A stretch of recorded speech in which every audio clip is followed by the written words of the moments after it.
Olá, meu amigo! Olá, minha amiga! Excelente noite para você que nos acompanha aqui pelo nosso canal do YouTube, para você também que nos acompanha, nos assiste pelas nossas redes sociais. Faço votos aí de uma noite abençoada, uma noite de merecido descanso para você e para toda a sua família.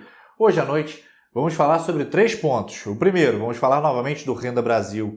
O segundo, vamos falar sobre a retomada das atividades presenciais do INSS, que deu muita confusão. E o terceiro, vamos falar também sobre a fala do ministro Paulo Guedes, que disse que a União poderia quebrar se os seus recursos forem usados aí de maneira irresponsável. Vamos então direto ao que interessa. E vamos começar falando sobre o Renda Brasil. O governo federal teve mais uma ideia para financiar o seu projeto de renda mínima, o Renda Brasil.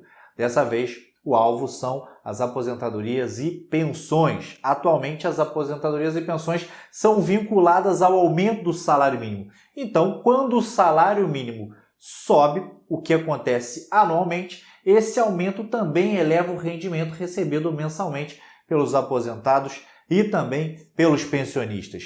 Isso acontece simplesmente porque existe uma regra de correção automática, onde as aposentadorias e pensões não podem ser mais baixas que o salário mínimo vigente. Mas a ideia do governo, segundo contou ao G1 Valderir Rodrigues, que é ninguém mais, ninguém menos que o secretário especial da Fazenda do Ministério da Economia, é congelar por 2 anos as aposentadorias e pensões e com essa economia de dinheiro financiar aí o Renda Brasil.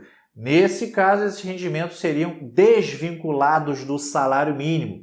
Assim, o mínimo subiria, mas os benefícios previdenciários ficariam congelados pelo menos por 2 anos. Isso possibilitaria, inclusive, que tais benefícios fossem menores que o valor do salário mínimo vigente. Eu vou ler aqui o que disse o secretário especial Valderir Rodrigues. Olha só, abre aspas para ele. A desindexação que apoiamos diretamente é a de benefícios previdenciários para quem ganha um salário mínimo e acima do salário mínimo, ok? Não havendo uma regra simples e direta de correção. O benefício, hoje sendo, por exemplo, aí de R$ 1.300, no ano que vem, ao invés de ser corrigido pelo INPC, ele seria mantido em R$ 1.300. Não haveria redução, haveria manutenção. Fecha aspas para ele. Ele falou de manutenção, como vocês viram, mas ao invés de redução. Até aí tudo bem. O problema, como vocês sabem, é que tudo aumenta de preço. Se o salário continuar o mesmo, na prática, a pessoa vai estar perdendo poder de compra, porque existe uma coisinha chamada inflação, né?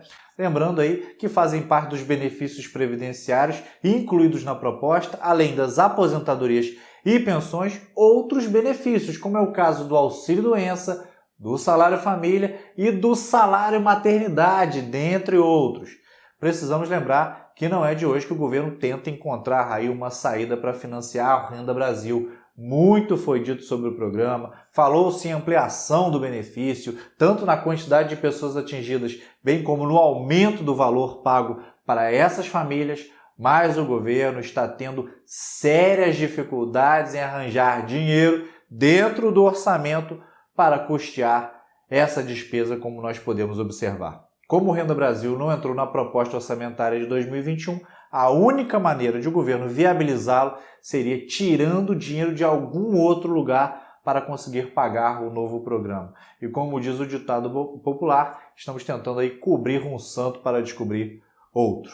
Há um tempo atrás, a ideia do Ministério da Economia era acabar com o abono salarial, mas o presidente Bolsonaro foi terminantemente contra, né? Como ele mesmo disse, não fazia sentido algum tirar dos pobres para dar aos mais pobres, aos paupérrimos, salvo engano foi a expressão que ele usou. Essa proposta de congelar por 2 anos as aposentadorias e pensões ainda não é definitiva. Por enquanto, ainda é uma ideia que vem sendo discutida lá em Brasília pelos ministérios da Economia e da Cidadania, além do Ministério da Casa Civil. Vamos acompanhar aí para saber se isso vai avançar ou se essa proposta vai ficar aí só na ideia mesmo, né? Mas me diz aí o que você acha disso? Você concorda com o congelamento do dinheiro aí pago aos aposentados e pensionistas? Comenta aqui embaixo, coloca aqui embaixo a sua opinião sincera. É mais uma opção polêmica, né? Agora, vamos falar então da retomada das atividades das agências do INSS. Hoje, cerca de 600 agências do INSS reabriram para atendimento ao público depois de 5 meses fechadas. Nesse primeiro momento, a reabertura foi parcial e somente as agências maiores com melhor estrutura física estão retomando as suas atividades, mas não foram em todos os estados não que as agências reabriram. No Tocantins e no Amapá, as agências não foram reabertas. E em São Paulo, uma decisão judicial impediu a reabertura. Rio de Janeiro e Minas Gerais registraram longas filas, apesar de o atendimento ser somente com pré-agendamento. O INSS ainda não informou quando o atendimento será normalizado.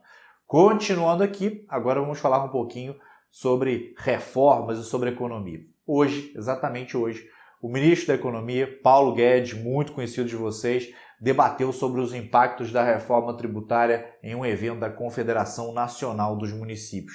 Ele falou sobre a responsabilidade no uso do recurso público e no impacto que poderia ocasionar para a União a criação de fundos para compensar as perdas de arrecadação de municípios e de estados e essas perdas que eles possam ter aí com a reforma tributária. Para Guedes, a União pode dividir os recursos com estados e municípios sem problemas, mas não tem como garantir a arrecadação, pois isso pode comprometer, inclusive, as futuras gerações. Ele chegou a dizer que a União pode quebrar. Muito sério isso, né, pessoal? Vamos ouvir, então, o que disse aí o ministro da Economia, Paulo Guedes. Olha só. Tem havido muitas sugestões de fazermos um fundo de estabilização das receitas, o que eu acho muito imprudente. Eu acho, e eu tive essa discussão um pouco antes, num outro contexto, foi exatamente quando a Covid chegou ao Brasil, e nós fomos estudar como ajudar estados e municípios. Então, nós nos propusemos a repartir o que temos e não a comprometer gerações futuras.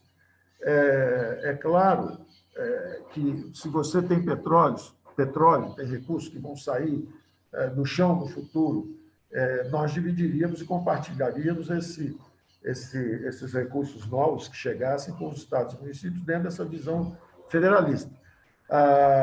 Agora, nós temos que lembrar, acima de tudo, que a nação, a pátria, o país, não é apenas um acordo entre contemporâneos, não é apenas um pacto entre contemporâneos.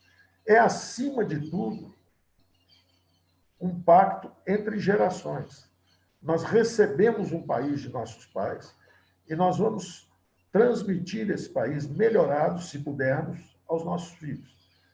Então, a União não pode vergar sob risco de quebrar a pretexto de ajudarmos os contemporâneos. Isso seria uma covardia da nossa geração, uma falta de coragem de nós mesmos pagarmos essa luta contra o coronavírus. Se nós estamos tendo essa luta, essa feroz luta pela saúde dos brasileiros e pela preservação dos nossos empregos, a nossa geração tem que enfrentar isso. Nós temos recursos aí do petróleo, se quisermos não deixar uma dívida grande para as futuras gerações, vamos monetizar esses recursos e liquidar a dívida agora. Acabamos de aumentar 10% a nossa relação dívida-PIB. Se nós anunciarmos que estamos criando mais fundos bancados pela União para garantir outros 2, 3, 4, 5, 6, 8% do PIB, o Brasil terá dramáticos problemas de sustentabilidade fiscal. A União pode quebrar e vai faltar dinheiro para todo mundo, porque nós vamos entrar numa rota de implosão fiscal. Nós estamos fazendo todo o nosso esforço à beira de um vulcão. Nós temos que ter muita responsabilidade fiscal, não podemos criar garantias que não possamos executar, e eu tenho certeza que esse pensamento é compartilhado por todos nós. Bem, então, para o nosso boletim de hoje, estas eram as informações que eu gostaria de compartilhar aqui com você. Agradeço de verdade a sua audiência e aproveito para renovar, como sempre, os votos, os desejos de uma semana abençoada para você e para todos os seus, para toda a sua família. Fiquem todos com Deus. Valeu, forte abraço, até o próximo vídeo.